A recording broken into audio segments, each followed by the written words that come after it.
Ayan, so hello everyone. Thank you sa inyong pagpunta dito sa aking YouTube. Ayan, so ngayon ituturo ko sa inyo kung paano yung technique ko, kung bakit ko ito na-achieve itong ganitong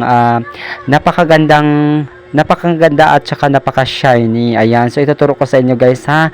Okay, yung first ay nag-shampoo kami ni client. And then after ko nag-shampoo ay pinatuyo ko muna ng towel.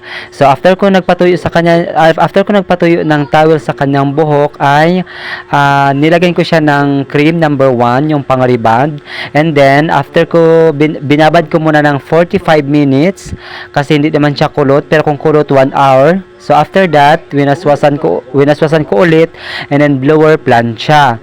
And then after that, after sa pagplancha guys, ay pinapaano ko muna yung buhok niya ng 15 minutes para hindi 15 minutes lang po. And then isunod ko na naman yung number 2 na cream pang rebond.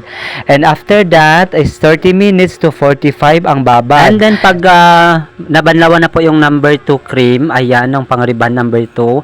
And then kumuha ka din ng towel, ayan, patuyuin mo muna ng towel. And then after that, apply mo na yung Brazilian blowout na gusto mo. Ito yung ginagamit ko.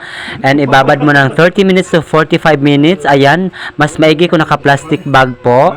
Ayan, so yun na. Sa blower 100%, sa plancha 100%.